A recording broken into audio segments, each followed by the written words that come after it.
Live from the BDN Studios, it's Bang and Dang. That's awesome. If you don't like that, then You ain't black.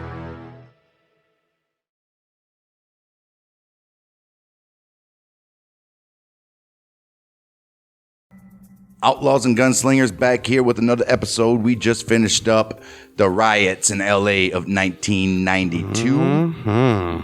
So after all that, brings us to, we're moving on to a little different topic here, I would say, right? Not really different because we covered thieves and thefts before. Right. Well, but outlaws. this is the first. Not bombings or alcohol running or This is the first. illegal drug activity. This or, is the first theft of this kind that we've or covered. wearing zoot suit while Spanish or while Latino. Right. This is art. This takes us to the Isabel Stewart Gardner Museum theft. Early morning, 18th of March of 1990, 13 works of art were stolen from the Isabel Stewart Gardner Museum in Boston, Massachusetts, and that's where we are here, folks, today. The Isabella Stewart Gardner Museum was constructed under the guidance of art collector Isabella Stewart Gardner. He lived from the years 1840 to 1924. Well, Good Isabella life. is a hell of a male name. She lived. She lives. She lived. This museum housed all of her art collection, of her personal art collection. The museum opened to the public in 1903. Gardner continued to expand the collection and arrange it until she died in 1924. She left the museum with a $3.6 million endowment, and her will stipulated that the arrangement of the artwork should not be altered, and no items were to be sold nor bought into the collection. So she wanted, from 1924 on, she wanted whatever was in there when she died. Whatever was in this Nothing era- be touched, nothing be, Right. You don't add She nothing to was this smart. collection. She made a museum, basically, of her stuff. Like, from here on out, people can only come here and pay to see it. well, as you'll see, she had some pretty rare and famous artwork in here, Right. but also Oh, yeah. that Isabella Stewart you're not Gardner? adding no more pieces to this No, collection. this is- I put it this is together it. the way I want Right. it. You guys ain't Right. added nothing This to is it right here. From here on out, this is how you display my Well, work. as most things by the 80s, the museum was running low on funds. Right. This financial strain left the museum in poor condition. Oh, geez. It lacked a climate control system. Oh, it didn't have an which air is, conditioner. oh no, a climate control to make sure the air's not breaking Right. down the paintings. The whole system, Right. HVAC system. Yes. And an insurance policy, and was in need of basic building maintenance. Right. Well, after the FBI uncovered a plot by Boston criminals to rob the museum in 1982, the museum allocated funds to improve security. Why? That makes perfect sense. These criminals are like, dude, they're going to shut this shit down. Most likely this is going to be put somewhere into a storage unit, and nobody ever see this stuff again. This stuff's worth some money. Not only that, these guys' security is from literally the 40s or 50s or whenever they installed it, so they have probably thinking, dude, this nobody will know. Right, this is a gold mine. We can just get this done. Among these improvements were 60 infrared motion detectors and a closed circuits television system. CCTV. Yep, consisting of 4 cameras placed around the building's perimeter. That's it. On each side of the building, I guess. Right, that's it. Well, you can see each side of the building. You really don't need to see what's inside unless you see what's going inside, right? But you still got to know what's inside. But still. That's legal, right? All we see is this person going inside. But don't worry, they've been working there for 30 years.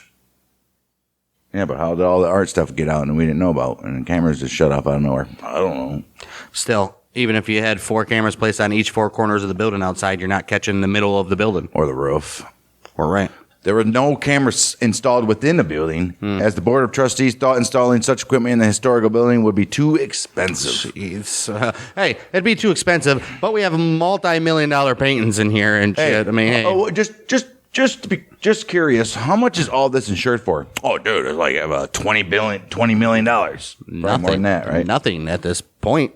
Nothing insured inside didn't there was insured? They just said they didn't have an insurance policy. Oh, right. Wow.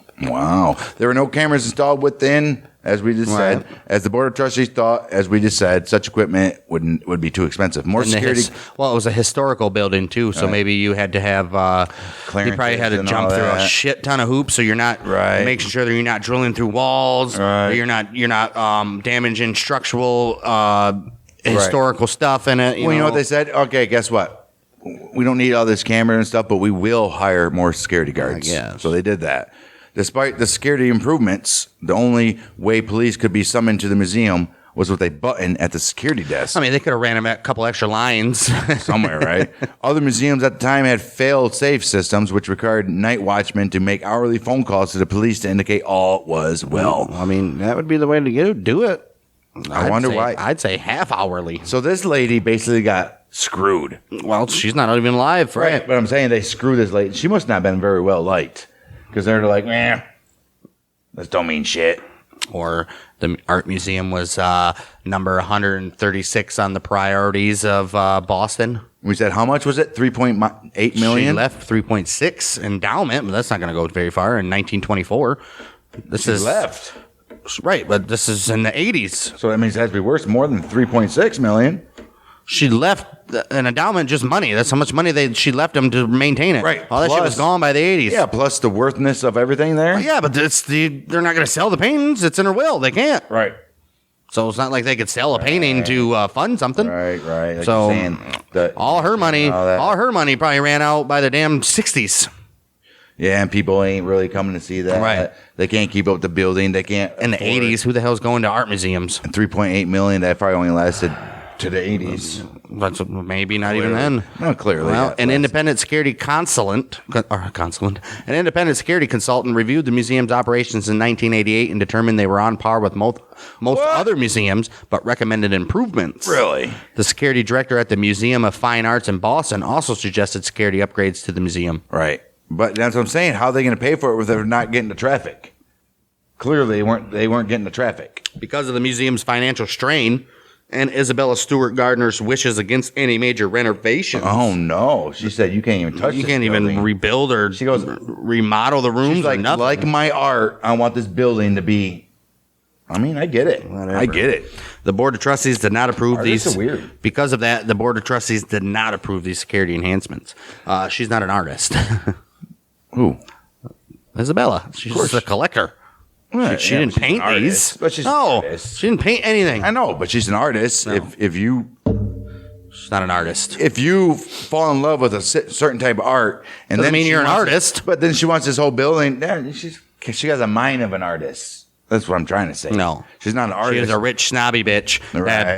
that decided whatever she did was perfect enough, that's and it would mostly be true. forever. That's mostly true. It would be forever good. Right. That's most likely the true point. Sounds like a damn moron to me. Well, how, I don't know. how are you going to leave in your will? You can never ever renovate or make the improvements to this building because after 100 years, this will still be the same as when I died. What kind of moron what would she do says is renovate or make improvements, but she didn't say you couldn't fix stuff that breaks. that? Renovate.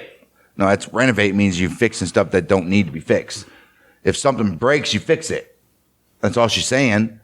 Don't fucking improve anything. If Well, I got to say the F word. I'm sorry. If a light goes out, change the light bulb.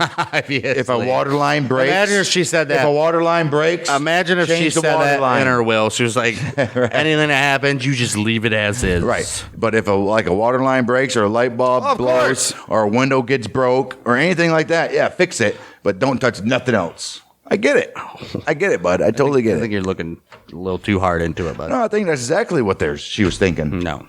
Well, the board She didn't want her design or Anything to be. She didn't want the way she designed the rooms to be touched, so she was like, "I'm going to put that they can't do it." She thought of herself as an artist herself. No, she thought of herself as a highly more smart person than she clearly was because she didn't think ahead to the future 60, 70 years after she'd be dead.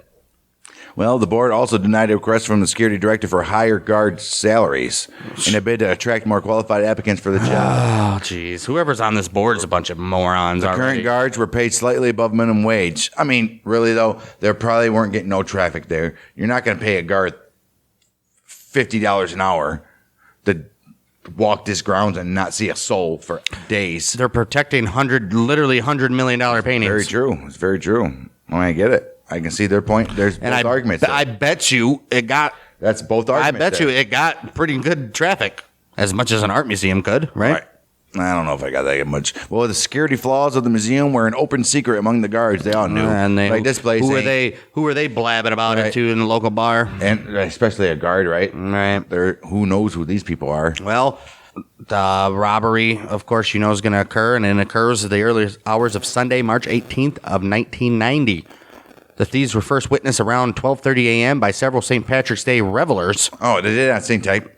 Oh, yeah, right. Well, they did it. Yeah, so everybody was out. Drunk, though. And it's in Boston. Yeah, but they're drunk. Yeah, but it's in Boston, and they know the cops are probably busy dealing with drunk ass mother effers on whatever street. Right, any street in Boston. They were leaving a party, St. Patrick's Day revelers leaving a party near the museum, and apparently they were witnessed by a couple of drunkers. The two men were disguised as police officers and parked in a hatchback. And a regular hatchback, too, on Palace Road, about 100 feet from the side entrance of the museum. The witnesses believed them to be policemen, obviously. It's 2 o'clock in the morning, and whatever the hell it is, and these witnesses got a bunch of drunk right. St. Patrick's Day partiers, and all you're going to see is police uniforms. You're going to be like, oh, shit. Well, the museum guards on duty that night of March 17th were Rick Abbott, he was 23 years old, and Randy Hestand, who was 25 years old. Abbott was a regular night watchman and was Headstand's first time on the night shift. Oh, first time. How's that not look suspicious? First time on a night shift and he gets robbed. Right, but both these guys are basically just walking the fucking whole grounds together. So they weren't two. There's probably one at the desk and one that made rounds. I don't think that. I think Abbott was probably showing them the rounds. You know what I mean? Yeah. So they probably, wherever these guys are at, they could have been somewhere in the cellar, and Abbott's like, I spent a lot of time here. The security policy maintained that one guard patrolled the galleries with a flashlight and a walkie-talkie, while the other security guard sat at the security desk. Oh, what did I just say? Only one at a time. Abbott went on patrol first. During his patrol, fire alarms sounded off in different rooms in the museum, but he could not locate any fire or smoke. So the fire alarms didn't alert the fire department? Usually they call or, just come, right? I don't know back then. Right. If they did, you had to call. Well, Abbott returned to the security room where the fire alarm control panel indicated smoke in multiple rooms. Oh, no. He assumed some type of malfunction and shut down the panel. He went back on patrol, and before he completed his rounds, made a quick stop at the side entrance of the museum, briefly opening the side door and shutting it again. Okay. He did not tell Hestand he was doing this or why he did it. Oh, really?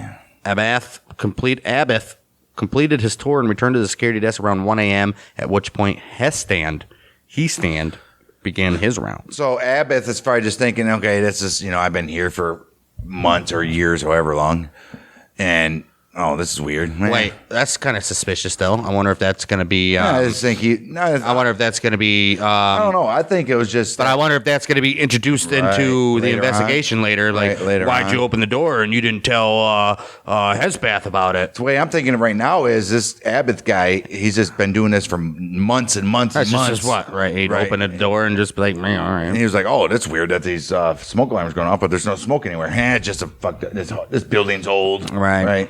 Okay, I get it. As of right now, okay, it makes sense. It's just a negligence. 1:20 a.m. The thieves drove up to the side entrance. They parked. So Abbott. At 1. I think his name's Abath. Abath. I think it's Abbott. You can say Abbott. He went to the. He went back to the guards thing at 1. Switch and now patrol. Hestand is the one on patrol. Switch patrol with Hestand at 1 a.m. Well, 1:20 a.m. The thieves drove up to the side entrance. They parked, walked up to the side door. They rang the buzzer, which connected them to Abbott through an intercom. They explained to Abbott that they were police investigating a disturbance and needed to be buzzed in. Abbott could see them on the closed-circuit television wearing that appeared to be a real police uniforms. Okay, so what are their... Right. So the alarms had been going off. Right. So in his mind, he's like, well, maybe this is true. But why would they use the side door? Right. Well, he was not aware of any disturbance, but theorized that it was St. Patrick's Day. Perhaps a reveler had climbed over the fence and someone had seen and reported it. Right. So he didn't even connect the fire alarm to this either. So no. Yeah, it's a little weird. Right. Abbott let the men in at 1:24 a.m. Okay. The thieves were let into a locked foyer that separated the side door from the museum. Okay. They approached Abbott at his desk and asked if anyone else was in the museum and to bring them down. Abbott radioed Hestand to return to the security desk. I mean, I get it. This guy, like I said, from the very beginning, it was set up for this to happen that way because the lady, Mrs. Isabella She didn't want nothing of this building to be any type of anything, right? I don't think that was in 1924 when she died, though. So What I'm saying, though. this is 999. This is 999. This is 1990. Right. I mean, But I don't think in the beginning it was set up for this. Just the Right. thieves knew what the hell was going on. right, yeah, because they would always be this way because they would never. This was never, ever, ever like a main attraction. Either or. This Abbott guy sounds pretty stupid. Right. He was just too comfortable with his job and was like, "Oh, these police are here, whatever." Well, No ask for identification or nothing. Right. Abbott noticed around this time that the mustache on the taller man appeared fake. Oh, okay. Maybe he is smarter than we thought he was. Wow. If he's gonna know that a mustache is fake, right? The shorter man told Abbott that he looked familiar, that they may have a warrant for his arrest. Oh no! Oh no! What is happening? It's all starting to unfold into comic. This is just stupid. Comedic dude. garbage. So he's like, "You look familiar. We may have a warrant. I think we for might your have a arrest." warrant for you. So he told Abbott to come out from behind the desk, and he said, "Provide me some identification." And Abbott was like, "All right. Here's my ID." Stepping away from the desk where the only panic They're button in to alert Boston. police. Why are you doing country accent? Right. Well, Abbott complied, stepping away from the desk where the only panic button to alert police was. Of course, which somebody they obviously have known. Right. The shorter man forced Abbott against the wall, spread his legs, and handcuffed him. Oh my! They handcuffed him, but Right. Handcuffed. right. Abbott noticed that he was not frisked. Oh. He's like, wait a minute. Aren't you going to frisk me? Nah, They're like, we don't need to. For what reason? Well, meanwhile, Hestan walked into the room around this time, and the taller thief turned him around and handcuffed him. Wow. Once both guards were handcuffed, the thieves revealed their true intentions to rob the museum and asked the guards to not give them any problems. Well, they're in handcuffs now. I don't think anything can happen. The thieves wrapped duct tape around the heads and eyes of the guards at this time. Oh, okay. Dude, this is all the most funkiest. Stupidest shit I've ever seen Everything in my that life. has happened so far is the most funkiest thing I've ever heard in my life. I mean, but it makes sense, though. It does make sense. It does. This Abbott guy is the dumbest dude I've ever seen in my life. Yeah, but it makes sense. It No, was a building, doesn't make sense. It was a building that nobody cared about. It was artwork that nobody obviously cared about. And there was like, okay, we'll just make this lady's will be What's that have to do upheld, with anything? and we'll hire some loser guards. What does that have to do with anything? That's all they This did. guard's an idiot. For Yeah. number one, they appear to be wearing true police Right. uniforms, so I'm going to buzz them in. Yeah, clearly there were some stupid ass guards. And then, I think we might have a warrant out for you. Why don't you step behind? No. How about no? once they said that, You should have hit the button and then stepped out. once they said, I think we might have a warrant out for you, I'm like, oh, wait a minute. For what? Wait a minute here. You Literally, all I do is come to this. came here. I come to this piece of shit job and I go home. What the hell's my You came warrant here for? for a disturbance on the alarm system, and all of Right. a sudden, I got a warrant out for me? Yeah. So, pretty dumb people. The whole thing is stupidity.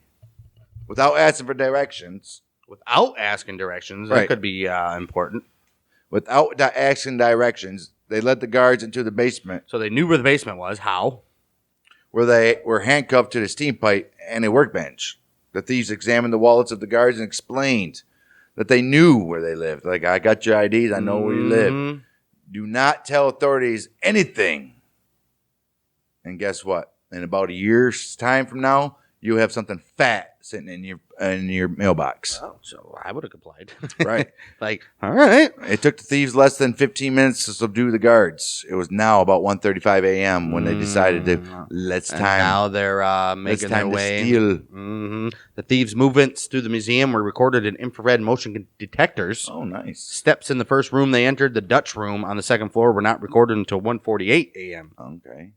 This was 13 minutes after they finished subduing Yeah, the what the guards. hell did they do for 13 Perhaps minutes? waited to make sure no police were alerted. Right. Yeah, they probably were like, let's chill here, see Let's if he just wait a hit the minute. alarm. Right. We don't know. Right. As the thieves approached the paintings in the Dutch room, a device began beeping that would normally trip when a patron was too close to a painting. The thieves smashed it. Right. And I bet that device. It would trip to the front desk. Yes, that's what I was That about was to say. it. Maybe that is a trip to the front Right. desk. But guess what? Guess what? Ain't Guess nobody who's at there. the front desk? Not a soul. Mm-hmm. They took the Storm on the Sea Galilee and a Lady and Gentleman in Black. Those two paintings they took and they threw them on the marble floor, which shattered their glass frames. Using a blade that cut the canvases out of the stretchers, which is which holds them into the frame. Hold them into the frame. They also removed a large Rembrandt self-portrait oil painting from the wall, but left it leaning against a cabinet. I bet you that was decent money. Rembrandt's pretty famous. Well, investigators believe they may have considered it too large to transport, potentially because it was painted on wood, not more durable canvas like the others. Yeah, that makes sense. Yeah, on wood, you don't want to do that. They can roll up the other shit once they pull it out. I don't know, maybe because oil paintings and shit cracks. You gotta be rough. Yeah, that's true. You gotta be rough with that too. Instead, the thieves took a small postage stamp size self-portrait etching by Rembrandt on display beneath the larger portrait. I don't know what that's going to do. On the right side of the room, they removed landscape with obelisk and the concert from their frames. Those are also paintings. Yes, obviously this is all art. Right. The final piece taken from the room was an ancient Chinese gu. 1:51 a.m. While one thief continued working in the Dutch room, the other entered a narrow hallway, dubbed the short gallery, on the other end of the second floor. The other thief joined soon. In this room, they began removing screws for a frame displaying a Napoleonic flag, likely an effort to steal the flag, obviously. I would say. They appeared to have given up partway through this, as not all the screws were removed, and ultimately only took the exposed eagle finial atop the flagpole. So you guys all know the little eagle that's on top of the flagpole. They also took 5 Degas sketches from the room. Oh. The last work stolen was Ches Tortoni from the Blue Room on the first floor. The museum's motion detectors did not detect any motion within the Blue Room during the thieves' time in the building. Really? How did they steal it from the Blue Room then? Right. The only footsteps detected in the room that night were Abbas during the 2 times he passed through the gallery on his patrol earlier. So how'd the painting from the Blue Room disappear if the only detected footsteps were Abbas? Right. See if that comes into play later, huh? As the thieves prepared to leave, the thieves checked on the guards one last time, asking if they were comfortable. They're like, hey, you guys all right? You guys good? Yeah, we're good.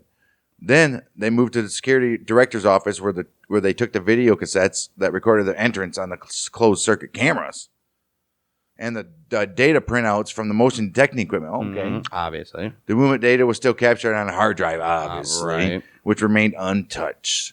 The frame for Ches Tortini was left at the security director's desk. Oh, they took the frame up there with them. They're like, we're not done yet, right? The thieves then moved. See what happened to this frame? This is what happened to you. Right. The thieves then moved to take the artwork out of the museum. The side entrance doors were opened once at 2:40 a.m. and again for the last time at 2:45. Damn, they did that shit in 45 minutes. About an hour. It was one. It was 1:45, yeah. Right. About an hour. The robbery lasted 81 minutes from the time they went in Right. and handcuffed him and then took all their Right. The next shift of guards arrived later in the morning and realized something was amiss when they could not establish contact with anyone inside to let them in. Oh. They called in a security director who, upon entering the building with his keys, found nobody at the watch desk and called police. Oh, shit. The police searched the building until they found the guards still tied in the basement. Nice. 13 works were stolen. 1990, the FBI estimated the value of the haul at $200 million and raised this estimate to $500 million by 2000. Late 2000s, some art dealers suggested the haul could be worth $600 million. Jeez, dude. It was considered the highest value museum robbery until it was surpassed by the Dresden Green Vault burglary in 2019. Highest value museum robbery until 2019.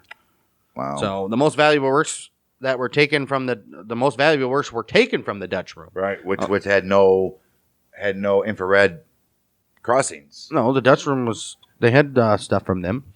The Dutch room? Yeah. I thought Dutch room was one with no crossings. No, that was the Blue Room. Oh, the that's only the Blue ones that Room. was Right. Abbas. Among these was the concert by Dutch painter Vermeer, who lived from 1632 to 1635, short life. Right. One of only 34 paintings attributed to him in all time. That's priceless, basically. The painting accounts for half of the hall's value, course it estimated does. at $250 million in 2015. Right. I believe it. Experts believe it may be the most valuable stolen object in the world. Oh, wow. Jeez. 250 In the mil. same room, the thieves targeted works by Dutch painter Rembrandt, Right. who lived from 1609 to 1669. Man, these guys are young. These Wow. included The Storm on the Sea of Galilee, Right. his only seascape, and the most valuable of his works stolen that night. His only seascape. Dude, Rembrandt was, he didn't do, see. Crazy. Estimates have placed its value about $140 million since That's the for robbery. the The Rembrandt. yeah. The other Rembrandt works taken were a lady and gentleman in black and a small postage stamp sized self-portrait etching. The latter was previously stolen and returned in 1970. The thieves may have... wait. So that postage stamp thing was stolen and then Again. returned. No, before this. Right. In 1970. Oh, well, And then they returned it. They were Sorry like, if I well, came across I it, yeah. feel bad. Right. The thieves may have taken landscape with obelisk, believing it was a Rembrandt, but it wasn't. It was long attributed to him until it was quietly credited to his pupil, Govert Flink, who lived between 1615 and 1600. Still young. Man, it's ridiculous. 45 years old. It was quietly credited to his pupil a few years before the heist took place, Right. but these guys didn't know and still thought it was a Rembrandt. So Right, that's what it was. The last item taken from the Dutch room was a bronze goo, It was a vase. about 10 inches tall, traditionally used for serving wine Oh, okay. in ancient China. The So it was beaker a beaker, yeah. was one of the oldest works in the museum, dating to the Shang Dynasty in the 12th century BC. That's got to be worth some money, right? Its estimated value is only several $1,000s. What? Come on. They probably have a lot of those from the Shang Yeah, Dynasty, I dude. bet. In the short gallery, 5 sketches by French artist Edgar Degas, who lived from 1834 to 1917, Okay. were stolen as well. They were each done on paper less than a square foot in size and made with pencils, inks, washes, and charcoal. So probably worth like nothing. Yeah. Right. Well, these guys were, these arts were relatively little value compared to the other work stolen. Worth under about $100,000 combined. Yeah, so I don't even know why they stole them, to be honest Right. with you. They thought maybe. It's still 100,000. Also taken was a 10-inch tall French Imperial Eagle finial from the corner of a framed flag for Napoleon's Imperial Guard. So it was a little thing on top of the flag posts, guys. There is a $100,000 reward for information leading to the return of the finale alone. Video. Right. It possibly appeared like gold to thieves. Yeah, it's probably bronze. Right. Ches Totini by French painter Edouard Monet from 1832 to 1883 was taken. Wow. Okay. Right, Monet was taken from the Blue Room. It was the only item taken from the first floor. So a Monet. Monet. Is that Monet? Monet. Monet? Monet. Edouard Monet? And remember, the Blue Room is only recorded infrared is from the security guard himself. So Right. the eclectic mix of items has puzzled experts. Okay, right. While that's some of the true. paintings were valuable, the thieves passed other valuable works by Raphael, Botticelli, and Michelangelo, Oh, no. and left them undisturbed, Really? opting to take relatively valueless items like the goo and the finial. The thieves never entered the third floor where Titan's The Rape of Europa hung, one of the most valuable paintings in the city. Are you serious? Wow, So dude. what is happening here? Now I'm confused. Are these guys morons? Or either that, or they just... They did walk away with $500 million worth of That's stuff. what I'm saying. They were like, we want these ones, and then Easiest. we're not going to... Right. They weren't greedy. In case... They probably had the plan in case... Well, the easiest. Why would you go all the way up But to they the probably third had the floor? plan in case some shit went wrong. Right. They could easily go... They're not going to go all the way up to the third Right, floor. right. The selection of works and the brutish ways the thieves handled the artwork has led investigators to believe the thieves were not experts commissioned to steal particular works. Right, because how many people, how rich guys are like, I want you to break Right, in and here and they'll be steal this. flawless. Right. They'll be flawless. And these guys just cut it. Right, they didn't give a shit. As Gardner's will decreed, nothing in her collection should be moved. The empty frames for the stolen paintings remain hanging in their respective locations in the museum as placeholders for their potential return. Really? Because of the museum's low funds and lack of insurance policy, the director solicited help from Sotheby's and Christie's auction houses to post a reward of $1 million within 3 days. $1 million. It's worth way more than that. This was increased to $5 million in 1997.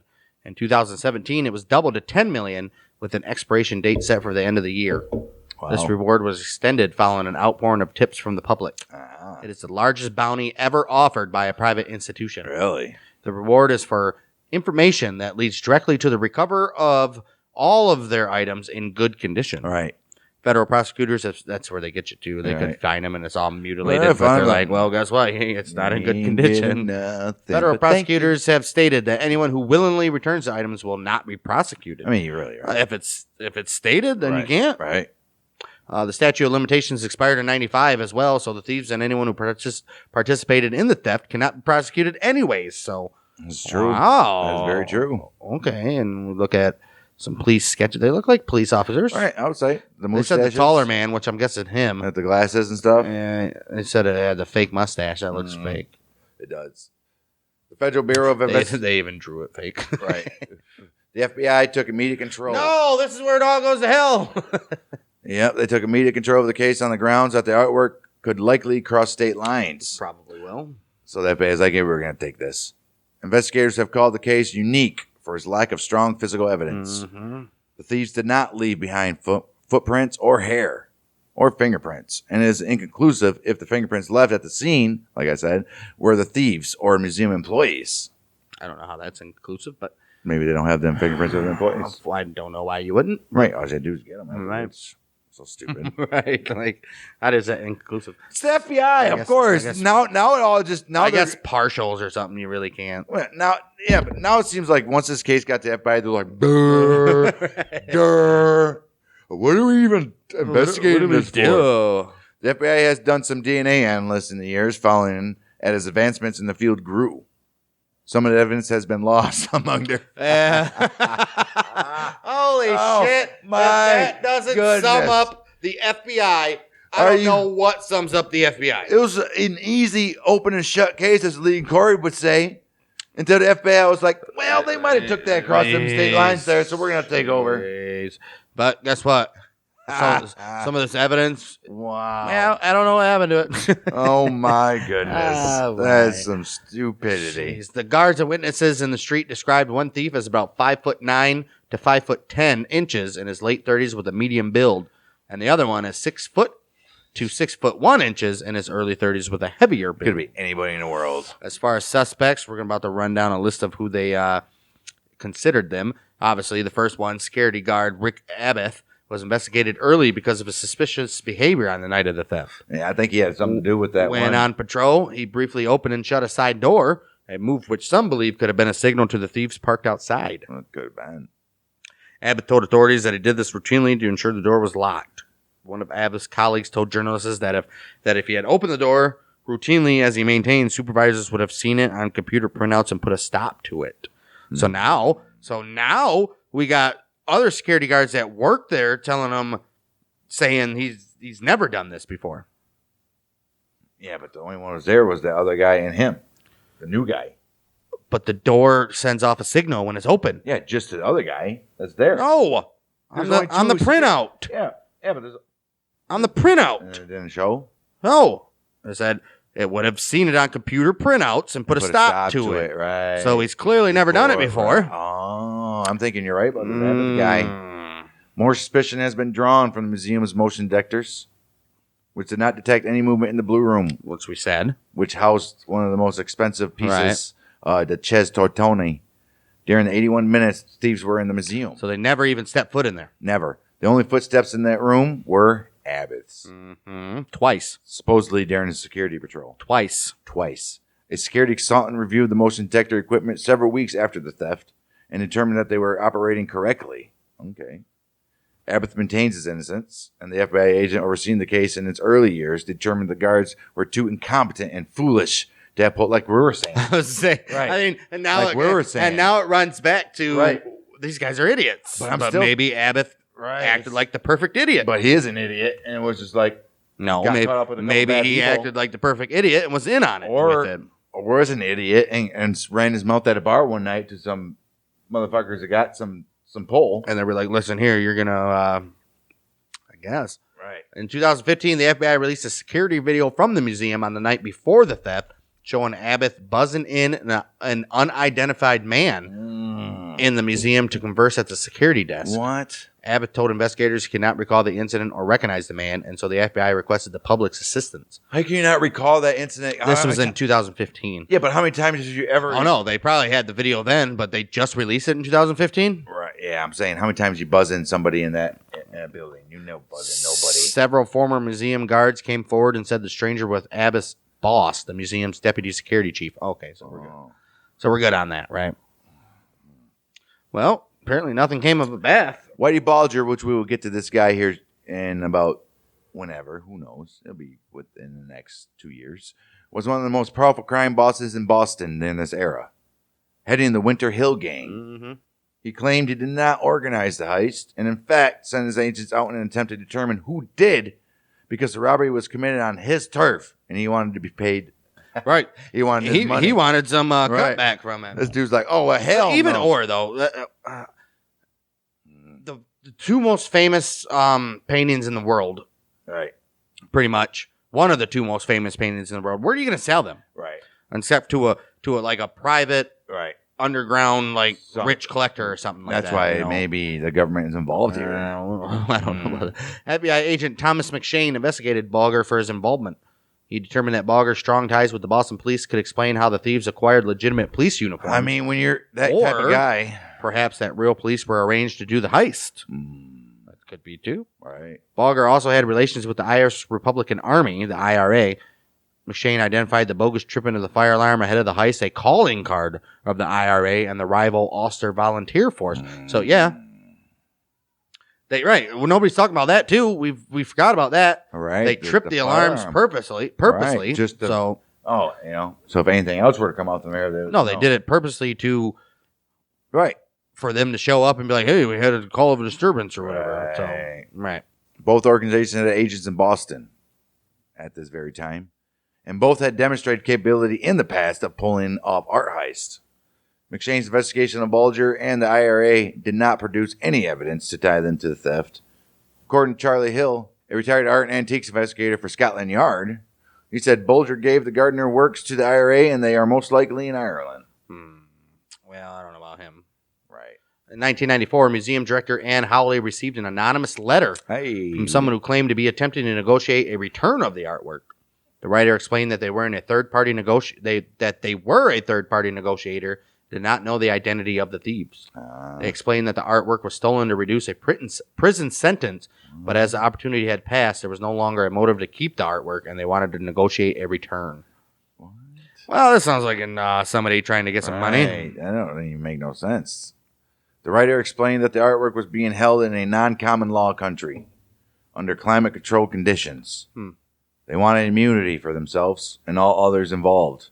Well, that's already... You don't need immunity. It's already been involved. It's already been... That's coming out. Statutes of limitations are gone. Right. So they already done told you this. And they wanted $2.6 million in return for the artwork. That's it. Right. Yeah, And get it's out worth- of here. And it's worth, what, $500-600 million? Yeah. Which would be sent to an offshore bank account at the same time the art was handed over. Yeah, these guys are some idiots. If the museum was interested in negotiating, they should print a coded message in the Boston Globe, they said. What is this? Oh, my goodness. To establish credence, the writer conveyed information only known by the museum and FBI at the time. Oh. Maybe it was somebody on the inside again there. I don't know. This is Okay. weird, dude. What's It just that? keep- Wait, this wait. is just weird. That last sentence there's what? I was about The to laugh writer- at this, how stupid these idiots were, and then like, wait. These the only Well, people that would know this information. The is- museum director, Howley, felt this was a strong lead. She contacted the FBI, who then contacted the Globe, and the coded message was printed in the May 1st, 1994 edition of the Boston Globe. All right. Howley received a second letter a few days later in which the writer acknowledged the museum was interested in negotiating, but had become fearful of what they perceived was a massive investigation by federal and state authorities to my. determine their identity. Obviously. What the hell do you think's going to happen? Right. The writer explained that they needed time to evaluate their options, but Hawley never heard from the writer again. Yeah, I don't think they were. Yeah, this dude, whoever did it, panicked and like, maybe this is not such a good idea. Like, oh shit, we heard back from these guys. We didn't think anything was going to happen. Oh shit. Brian McDevitt was a con man from Boston who tried to rob the Hyde collection in Glens Falls, New York in 1981.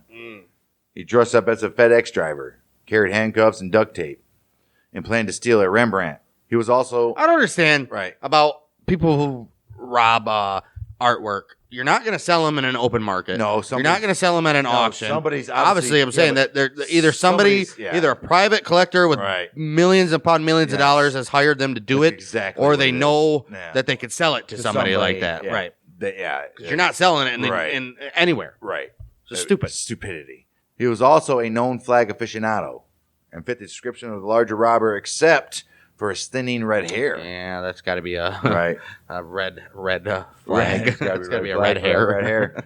The parallels to Gardner case fascinated the FBI, so they interviewed him in the late 1990. Well, of course, he denied any involvement and refused to take a polygraph. Ooh. The FBI ran his fingerprints, but did not match any of those at the crime scene. He probably refused to take a polygraph because they're going to ask him about other shit. Exactly. Right. McDevitt later moved to California and conned his way into television and film writing. Oh. I didn't What know did- he conned his way. what did he write? He conned his way. He died. Why? Because this guy ended up being successful just because he was wanted? Not wanted. He was questioned. His question. So he conned his way into being TV. conned his way into television and film writing. I wonder what he wrote. This guy was just a known con man that this is allowed to get away with all this shit, He right? died in 2004, though. Jeez. Yeah, who knows? So he wrote like nothing major or did nothing. That So we know of, right? Okay, but still. FBI announced significant progress in their investigation, March 2013. So this is 23 years later, and these guys are still on the case, dude. Well, they reported with a high degree of confidence that they identified the thieves, which they believed were members of a criminal organization based in the Mid-Atlantic and New England area. They also felt with that same confidence that the artwork was transported to the Connecticut and Philadelphia in the years following the theft, with an attempted sale in Philadelphia in 2002. Like they made it a 20-year thing. Or steal these now, and 20 years later, we're going to sell these. 1982. 1990. Was it 1990? 1990. Okay. Their knowledge of what happened after this is limited, and they requested the public's help to locate and return the artwork. Again. In 2015, the FBI stated both thieves were deceased. Oh, jeez. Though the FBI did not publicly identify any individuals, sources familiar with the investigation said they were associated with a gang from Dorchester. Right. The gang was loyal to Boston Mafia boss Frank Salemi and ran their operations out of an automobile repair shop run by criminal It was mafia related. Carmelo Merlino. And makes sense. Merlino's associates may have gained knowledge of the museum's weaknesses after gangster Louis Royce cased it as early as 1981. And he heard the motherfucker in the bar talking about how, Could have been. I'm telling you, he devised plans with an associate to light up smoke bombs and rush the galleries amidst the confusion.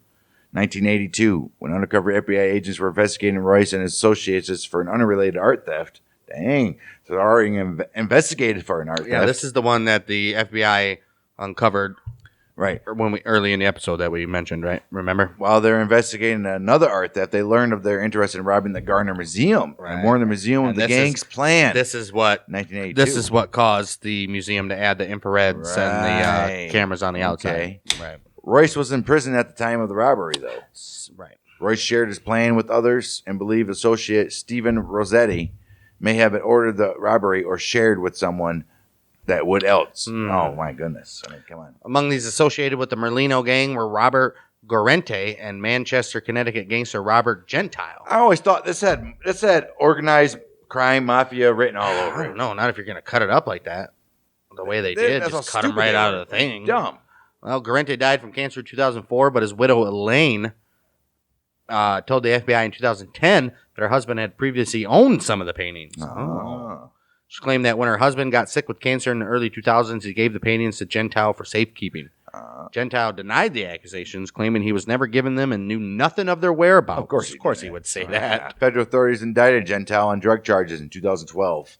Likely an attempt to pressure Gentile for information about So the they're Gardner like, works. well, let's get him on drug charges. Maybe. I guarantee in the interrogation they'll be like, you tell us where these paintings are, we'll This we'll drug let you charge off. just goes away, right? Mhm. He submitted to a polygraph test. And why would you not? They said you're not Right. going to get charged for the paintings after all this time, right? Right.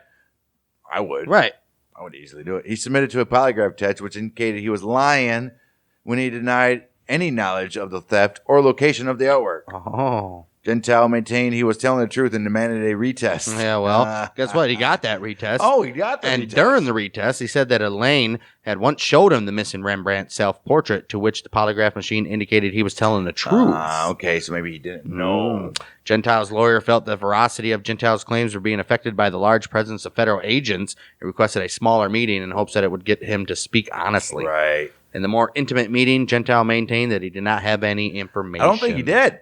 I think he was just a guy Probably that just seen it, right? and he knew something wasn't right. So when he took that Well, he knew, first, Let's be honest. He knew He knew who did it. Right, but he didn't. He know. knew who did it, but he didn't. He just never got the paintings handed over to him like the Lane chick said. Right, he just heard hearsay or whatever. Right, he knows. Right. A few days later, FBI stormed Gentile's house in Manchester. They had a search warrant. The FBI found a secret ditch beneath a false floor in the backyard shed, but found it empty. Well, he might have known. Gentile's I'm sure they had people in the police department. They were like, "You better empty that shit now because they're coming." Gentile's boss was like, "Anything you got, yeah, get out of that true. area." Right. Gentile's son explained that the ditch flooded a few years prior, and his father was upset about whatever was stored there. Oh, so he did have something there, but it flooded and it ruined it. Oh, in the basement, they found a copy of the Boston Herald from March 1990, reporting the theft along with a piece of paper indicating what each piece might sell for on the black market. Really? Okay. Well, that's weird, right? Right. Beyond this, no conclusive evidence was found to indicate he had ever had the paintings or knew where they were, right? Gentile went to prison for 30 months on drug charges. So they sent him so we just sent him for a year and a half. I'll give him their year and a half. It'd be all right. 2 years and 2 years and a half. That's a little incriminating when you have a paper that says how much they might go. Right. Well, if he did know information about the theft, at no point did he opt to share it, Of course. which would have reduced his sentence or freedom from prison. He's like, I'll do my 2.5 years. Right. After getting out of prison, he spoke with investigative reporter Stephen Kirkjian, claiming he was framed by the FBI. He explained how the imprisonment was detrimental to his finances and personal life. He also explained that the list found in his basement was written up by a criminal trying to broker return of the works from Garente and was talking to Gentile as an intermediary. What? He claims the list was written by... He said it was framed by the FBI. he said the list of what the art might go for was written by an intermediary who was trying to negotiate the return to the museum, which could lend credence to the one guy that sent the note to the museum curator and said we want to negotiate the return of it because we have no use for it no more. Right. Remember? Right. When asked about what could have been in the ditch, Gentile could not recall, but believed it would have been small motors. Small motors. I don't know why you would keep small motors in a ditch underneath a shed. Yeah, I don't know about that. Small motors. But yeah, okay. So now that lends credence to the dude that tried to negotiate the returns. Right. Wow. Okay. So this just keeps getting weirder and weirder. It does. I don't understand it here. I'm trying to figure out what the hell's going on here. Every time I think I got it, I don't. It just takes another turn, right. dude. David Turner was another associate of Merlino. Okay. The FBI began investigating him in 1992 when a source told them Turner had access to the paintings. Merlino was arrested that same year for cocaine trafficking and told authorities that he could return the paintings for a reduced prison sentence. So Merlino knows where they are. Now Merlino's saying I can return the paintings for reduce. Okay. Yeah, but they're not going to charge you for that anyway. But so why were they in 92 though? It was only 2 years. Right. He asked Turner to track down the paintings. Turner failed to. So he didn't know where they are because he asked Turner to track them down. Right. Turner failed to, and he heard that they were in a church in South Boston. In Southie. Oh, those Southies, huh? Another associate arrested in the drug sting told authorities about Turner's involvement in several break-ins, but never mentioned the Gardner heist. Right. Based on conversations with Merlino after his release from prison in the mid-'90s, authorities gathered that Merlino never had direct access to the paintings, but possibly could broker for their return because he probably knew. I mean, he's Merlino. He runs the shit around there, and he knows somebody that knows somebody. Somebody has it. Right. So he was just trying to do that to maybe get a lighter sentence. Well, despite his claims of innocence, the FBI believes he may have been one of the thieves. That's David Turner, not Merlino. Right, by the way. Turner. Yeah. Right. Despite Turner's claims of innocence, the FBI believes he may have been one of the thieves. Evidence indicates that he went to Florida to pick up a cocaine order just days before the heist, and credit card records suggest he remained there through the night of the robbery. Oh. But some investigators believe this may have been Turner's attempt at creating an alibi. Anybody can say anything. Well, he may have done this. He may have done that. It's true. The FBI thinks the other thief was his friend and Merlino associate George Reisfelder. He died in July of 91. Oh. No clues were well, maybe he got capped, huh? Right. No clues were found in his apartment or the homes of friends and relatives. But his siblings recall a painting similar to Ches Tortoni in his bedroom. Dude just hanged it on it. He just hung it on his wall. Investigators believe he looks similar to the Slimmer Man in the police sketches. Okay, this is all just some stupid shit it's here. just hearsay. This is just And, dumb. I believe he could be. I mean, 1999, the FBI arrested Turner, Morlano, Rossetti, and others. There we go with the others again.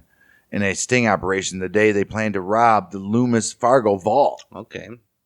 When the FBI brought Turner in for questioning, they told him they had information that he participated in the Gardner robbery and that he returned the paintings.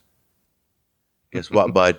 You can just walk out that door. What a bunch of liars. Hey, man. You know that wasn't. Hey, man. You take know us. damn well that wasn't happening. You take us to those paintings and you can leave right from there.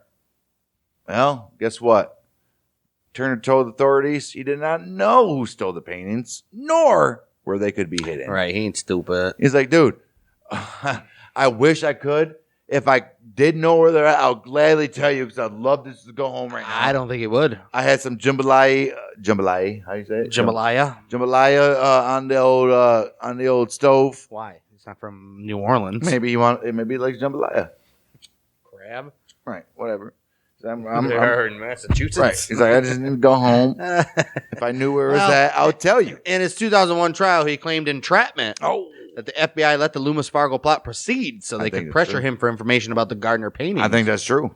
The jury found him guilty and he was sent to prison. What? Turner knew Gentile through Gorente and in 2010 wrote a letter to Gentile asking if he could call Turner's former girlfriend to assist him recovering the Gardner's painting. What? Cooperation with the FBI. Gentile spoke with Turner's girlfriend. She told him that Turner wanted him to speak with two of his ex-convict friends in Boston. The FBI wanted Gentile to meet the men and to send an FBI undercover agent with him. He was like, you're going to meet the men and we're going to send somebody there in the background who's going to... It's going to be an undercover guy, but he's going to act... It's going to be one of your friends, pretty much. But Gentile was like, sorry, bud, I cannot do that. I'm not willing to do that. I will die. That's a suicide mission. Turner was freed in November in 2019, 1 month after Stephen Rossetti. Wow, look at all these guys gone out of the thing now. Except for Merlani, because he died in prison in 2005. Merlino, but yeah. Right. Yeah. And I believe our last suspect that they had in mind, criminal Bobby Donati, was murdered in 1991 in the midst of a gang war with the Patriarcha. Sorry, guys, if that's wrong. Patriarcha crime family. Patriarcha, Patriarcha, whatever. Patriarcha. His involvement in the Gardner theft was suspected after notorious New England art theft Miles J. Connor Jr. spoke with authorities. Okay. Connor was in jail at the time of the heist, but he believed Donati and criminal David Houghton were the masterminds. Connor had worked with Donati in past art heists and claimed the two seized the Gardner Museum, where Donati took interest in the finial. Oh, so Donati was like, I really like that eagle finial on top of that flag. Maybe. Connor also claimed that Houghton visited him in jail after the heist and said that he and Donati organized it and we're going to use the paintings to get Connor out of jail.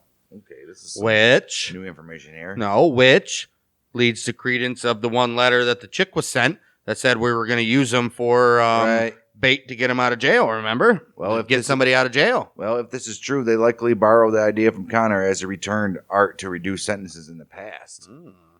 Even though Donati and Houghton's appearances did not fit the witness descriptions, Connor suggested they probably hired lower-level gangsters to carry out the robbery, which is most likely. Right. Like Donati, Houghton also died within 2 years of the robbery, though from an illness rather than murder. So we'll never know about those guys, huh? Right. Connor told investigators he could assist in returning the Gardner works in exchange for the museum's posted reward and his freedom. It's not going to work like that, Connor. Right. When investigators did not give in to Connor's demands because of lack of evidence, he suggested they speak with criminal and antique dealer William P. Youngworth. Okay. Acting on Connor's lead, the FBI opened a case on Youngworth. He just said speak with him, not open a case on him, guys. And conducted raids. Jeez, conducted raids on his home and antique store properties in the 90s. Jeez. Oh, geez. The raids caught the attention of journalist Tom Mashberg, who began talking with Youngsworth in 1997 about the theft. One night in August 1997, Youngworth called Mashberg, told him he had proof he could return the Gardner paintings under the right conditions. Under the right conditions. That very night, Youngworth picked up Mashberg from the Boston Herald offices and drove him to a warehouse, Red Hook, Brooklyn. Youngworth led him inside to a storage unit, several large cylinder tubes. He removed one painting from its tube, unfurled it, and showed it to Mashberg under a flashlight. See. I told you. It appeared to Mashberg to be the storm on the Sea of Galilee. I bet it was. He noticed cracking along the canvas, and course the it edges did. were cut in a manner consistent with the museum's reports, Obviously. as well as Rembrandt's signature on the ship's rudder. Wow. Mashberg wrote about his experience in the Boston Herald, leaving out details to hide Youngworth's identity and the painting's location. Oh. He reported that his informant, quote unquote, who was presumably Youngworth, Right. told him the robbery was pulled off by 5 men and identified 2. Donati was one of the robbers, and Houghton was responsible with moving the art to a safe house. So maybe it was Donati and Houghton after all. Dude. Really? Okay. The FBI discovered the location of the warehouse several months later and raided it, finding nothing. The veracity of Youngworth's claims and authenticity of the painting shown to Mashberg is disputed. Youngworth supplied paint chips to Mashberg. Federal authorities reported that they were indeed from Rembrandt's era, but did not match oils used for the storm on the Sea of Galilee. Well, they took more than one Rembrandt, so maybe it was another one. Did they even think to test the other Rembrandt? I don't understand. The way Mashberg described the painting as being unfurled has been scrutinized, as the stolen painting was covered with a heavy varnish that would not. That's what I was saying. It's not like you just roll these Right. things. They're oil. They would crack. That's and, what I'm saying. That's why it cracked. That's why he said it cracked. Yeah, but still, you're not going to roll it up and keep unrolling it and rolling it up. It's not having its oil. Yeah, that's true. Federal Shouldn't even roll it up in the first place. Right, idiots. Federal authorities, right. Federal authorities in the museum began working with Youngworth, and Mashberg's story was when Mashberg's story was published, but Youngworth made negotiations difficult. He would not work with authorities unless his demands could be met, which included full immunity, which rightfully so, Right. and Connor's release from jail. So Oh. Youngworth is in on the Oh. this is already yours. Youngworth is in on the in the with the gangsters. Right. This dude's just an art and antique dealer too. Right. So yeah, look at Something's that going on here. Mhm. Yeah. The authorities were skeptical of Youngworth's veracity and only offered partial immunity. How do you get? No, I want What? full.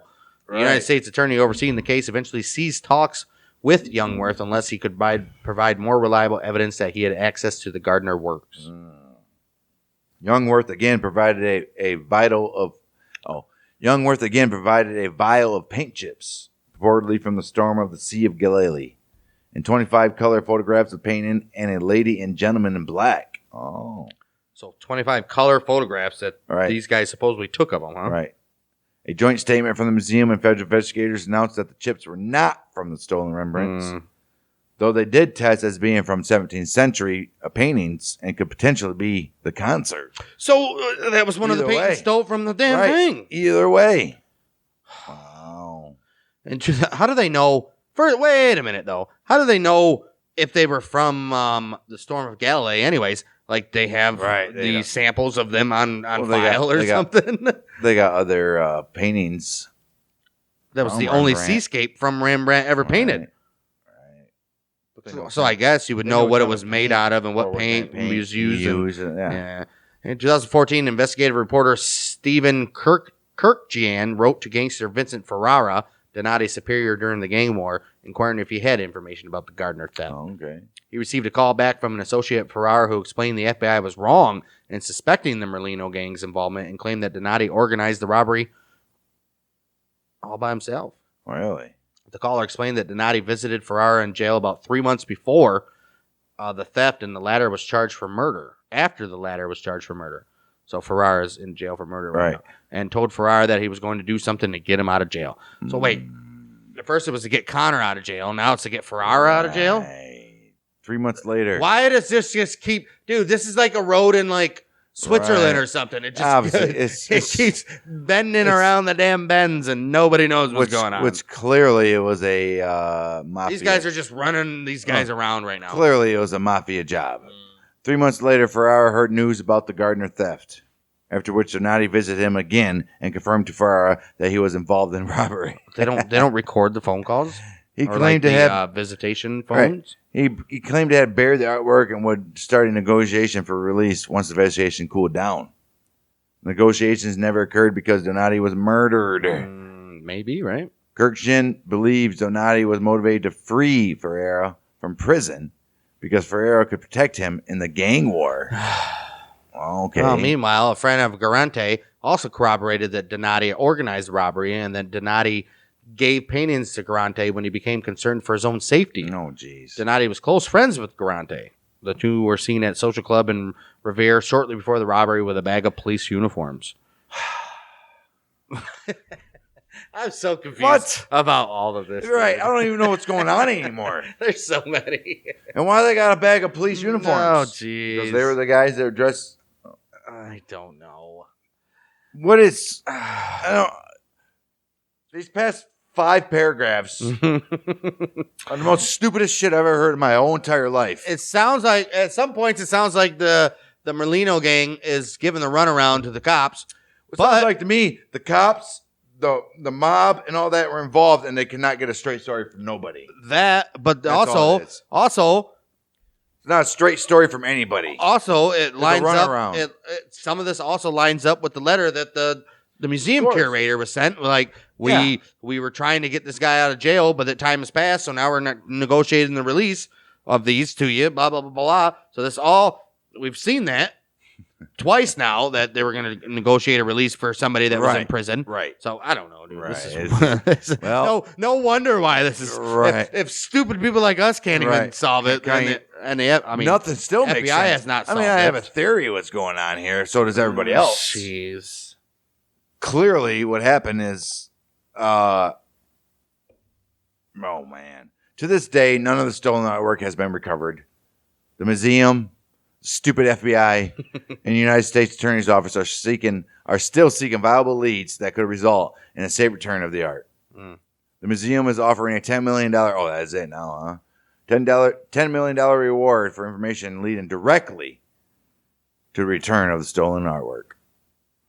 A share of the reward will be given in exchange for information leading to the restitution of any portion of the works. A separate reward of $100,000 is being offered for the return of the Napoleonic Eagle finale. Napoleonic? Right. Finial. Anyone with information, please. But Please. anybody out there that's hearing this that might have information about Anybody this have shit, information of this, please contact the Gardner Museum directly. Confidentiality is assured. That's straight from their website, by the way, Right. because it's still up there to this day. Right. You can easily do it. Confidential. Just say you're anonymous. Just phone them and get these damn artworks. Say I'm back. an anonymous caller and I got information on the Gardner Museum. Because now I'm never gonna have a full life if I don't know who stole these damn paintings. Somebody please do it, please. Because this don't. What? Yeah, there was a lot of. This is the most ridiculous. This is the most convoluted and. No, it makes sense. This was everything to do with organized crime. Nothing made sense. No. Nothing made sense. It's because everything to do with organized crime and police working together here. Yeah. And it was never going to be solved. But whatever, it was never going to be whatever solved. information they put out didn't make sense. Of course. It could be this, and I think they did this because of this. It's perfect. But it also could be this guy, and I think they did it because of this. It's perfect. It's perfect for the real guys to get away. Jeez. Which is politicians and the mafia guys probably stole it and sold it to a politician or some shit. You never know. I don't know. Holy crap, my brain hurts after that one, guys. If you guys know any other leads or anything that we missed, go ahead and email us at bangdangpodcast@gmail.com. Let us know if we missed any new evidence that has. Did they catch the guys? Did they solve this crime? Because I've looked up. Is it solved? Looked up anything that I could, and then nothing's been recovered so far of any of these paintings. And if you guys got information on where these paintings are, don't contact the museum. Contact us. Other than that, first contact us with the location, and then contact us. Wait, and then we'll contact the authorities. That's gonna do it for this episode of Outlaws and Gunslingers. Holy smokes! This is the dumbest story I've ever heard in my life. Nobody knows what the hell's going on here. This has been on Ever since the FBI took fucking control of it. They fumbled everything. Dude. Everything. This whole thing. The FBI is so stupid. I swear. They don't know. This could be this. This could be that. This could be this. They knew exactly what it was. Knew exactly what it was. If you guys are interested wow. in other American history, we also do a show called Battles of the American Civil War, where, as the title suggests, we go through every single battle of the American Civil War from the first battle of Fort Sumter all the way to the last battle. We're talking about skirmishes or run-ins.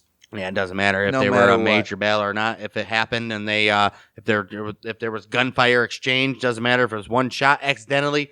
We cover what happened from beginning to end. That's Battle of the American Civil War, wherever you find your podcast, and we'll be back next week. We're on the end of 1861 and 1862, folks, is when people realize, guys, this is a war. This is not what I signed up for, right, guys. This is a we've already had instances of that of soldiers are like, this is not what we signed up for, and they're about to get a whole lot more than they bargained for. We're not getting 162 wounded and missing from here on out. Mm-mm. We're getting thousands dead, tens of thousands. Yeah, it's ridiculous. Battles of the American Civil War, wherever you get your podcast. As for us, we're still trying to wrap our head around what the hell just happened in this episode. So I'm going to have to read this whole episode again just to understand it. Wow. We'll be back next week for Outlaws and Gunslingers. We are the Month of Michiganders with Bang Dang.